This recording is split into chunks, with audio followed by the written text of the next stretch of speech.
Well, howdy, folks. This is Pappy Two Bears again. Glad you could join me. We continuing to make a journey here. And it's been some rocky path that we've gone through here for the last week or so because of the weather.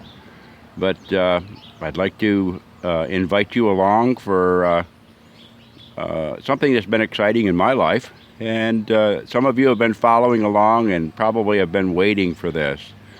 As you know, we've been on a journey rebuilding the sacred lodge that I had to retire.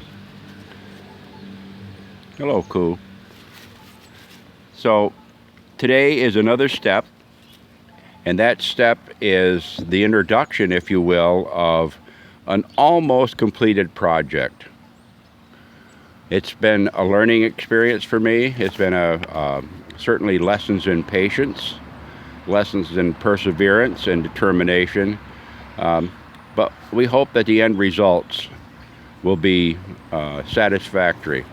And it's already satisfactory to me because I've had such a good time with it. But I'd like to take this opportunity to introduce you to the new addition to my yard that you've been following along with me for a little while.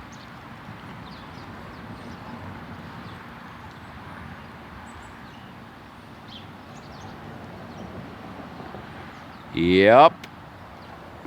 I got it up, and she's standing, and by golly, it looks like everything is going to fit okay. Let's take a walk around and see what we've got.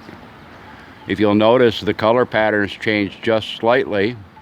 I've added red to it, and the red signifies the good red road, and that's the material road that we walk on in our life. And it reminds us that, you know, the red-blooded people all share something in common. We have to walk this path on the earth. And so we're going to walk that path up to the spiritual with a spiritual helper. But let's take a walk around the lodge so you can get an idea of what it looks like. And I'll try to pan out a little bit here so that you get an idea of the perspective of the height.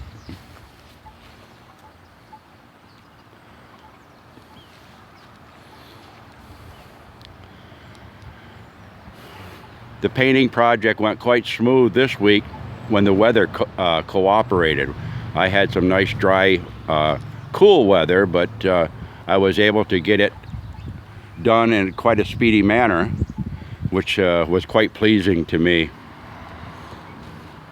These two poles that you see in the back, they're what holds the smoke flaps open so that when we have a fire inside, the smoke will draft out the front. As I mentioned before, I positioned my door according to the prevailing winds so that I don't have the wind coming in and out of the doorway too much. Of course, the wind does move around a little bit depending upon the season, but primarily here the winds come out of the west and northwest. And every once in a while we'll get a nor'easter, and then the winds will come out of the southeast sometimes when we get the storms coming in off the ocean. So I've got my doorway facing almost directly south.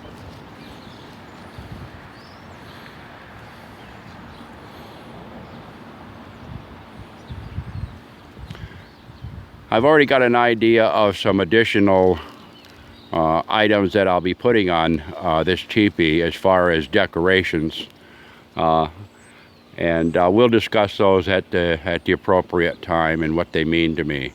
Now, the doorway that you see here is called a crow style doorway, and as you notice, that doorway is open all the way to the ground. The last teepee that I had was a Sioux style, and it was actually closed at the bottom with a round circle that you stepped through. Okay, so this is going to be a little bit different for me to get used to, but I already like this style because I don't have to lift my feet up to get in and out. The dogs certainly appreciate it. They go right in and out. Well, let's go take a look and see what it looks like from the inside.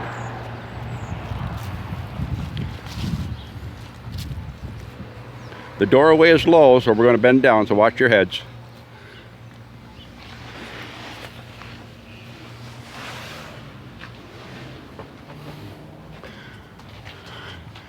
Now I'm kneeling just inside of the doorway, and as you can tell, because of the way that my voice changed inside, okay, there's just a little bit of echo as the sound bounces off the canvas fabric.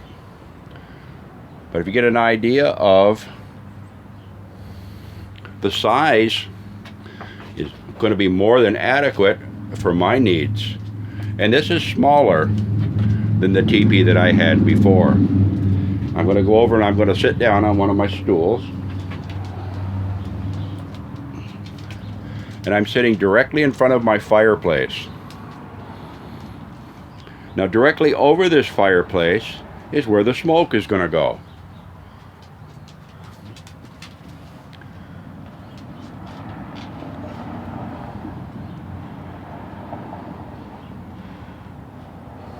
Now the smoke flaps that you saw outside that were tied off, okay, can be closed up if it's raining so that the rain and the snow and stuff don't come inside.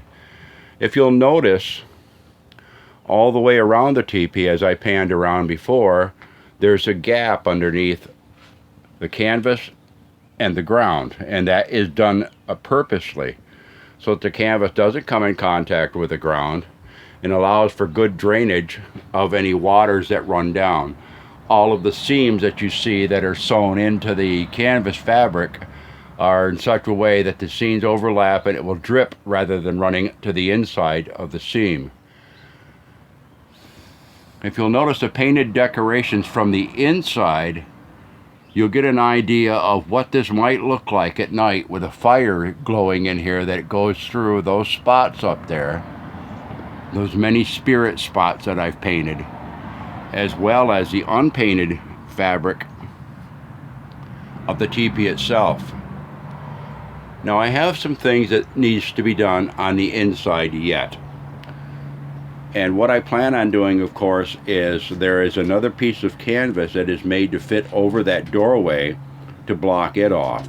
And I'll be working on that next.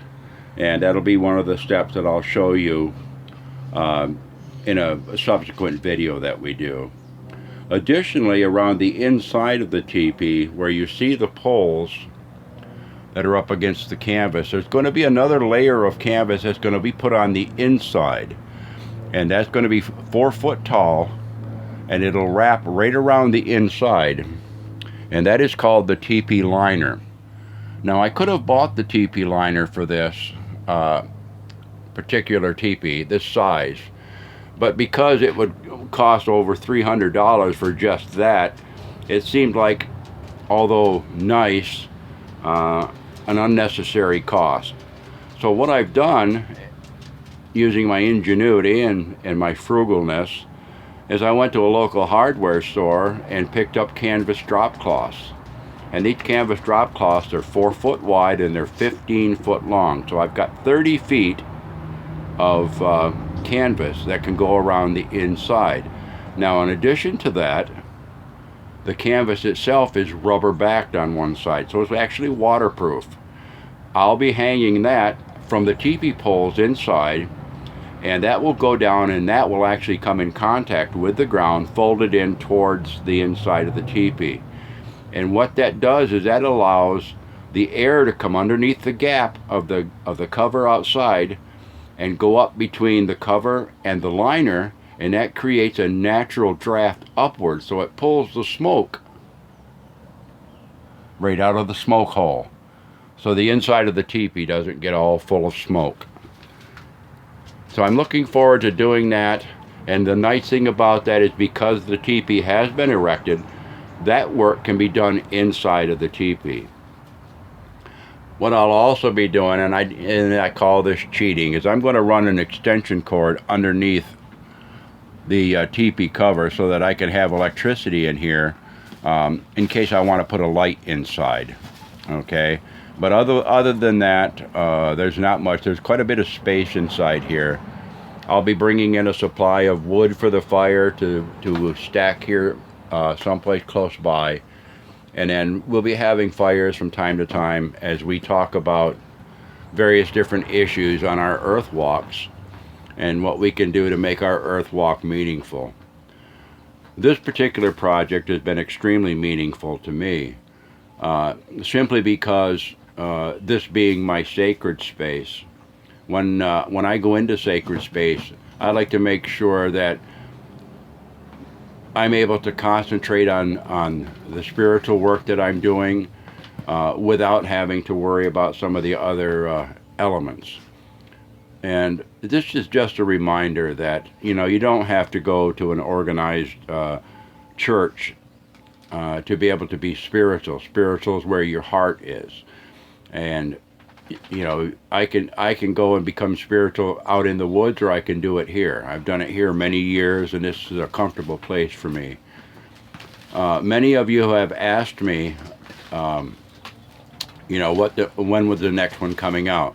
And I do apologize. It does take a while for me to upload. For some reason or another, when I upload on my computer, I can't do anything else on the computer. It just freezes up everything else while the upload is, and it takes hours and hours to upload a 10 or a 15-minute video. But it is what it is. And as I told you, I don't edit a thing, and things are the way they are. Now, just a little history. When the Native Americans staked their teepees down, they didn't have these nice metal stakes with a hook in the end that were provided with this cover. They would either whittle a stick that they would use and then tie, a piece of rawhide from the cover that they had poked a hole through and tied to the stick, or in some cases they would make a hole through the bottom of the liner, and they would take another piece of wood and tie a piece of thong around that, and have that piece of wood on the inside, and then put the thong through the hole and tie that around a stake outside. And there was an additional way that they used to do it. That was called the stone or the marble technique. And that was really ingenious. And what they would do is they would take a small stone and push it from the inside of the canvas and cover the stone with a canvas. And outside they would wrap a piece of twine around it, or sinew, or whatever they had, and utilize that to pull the cover. That does have a tendency to wear through your cover. This one came completely provided with sewn in loops and everything, so it made it quite easy to stake it out. I'm really looking forward to the first fire that we can do. And I'm going to put an invitation to you that have been following me on this trip, that once I get the inside done and everything completed on this sacred lodge, I'm going to be performing a ceremony to bless this lodge. I call it a lodge blessing. And I would like to invite you to participate in that at some point in the future, as we dedicate this as a good place to discuss various different things on our earth walk. Certainly hope that you've enjoyed this little tour of an almost completed project. And I look forward to inviting you to come and sit down next to me as we discuss whatever we discuss. This is Pappy Two Bears. I've been so honored to have you come along with me on this journey so far, and I do invite you back for the next installment of Reclaiming the Sacred Lodge. Everything in life is a step, and we build each little step, one step in front of the other, one building block on top of the other, and we try to build something good in our lives. Build something good in your life. Journey a good road with a good heart, in a good demeanor, to be in good relations with all creation has put around us. Because every day is a blessing, and every day I can spend with you is certainly a blessing to me. This is Pappy Two Bears. Good journeys, everyone.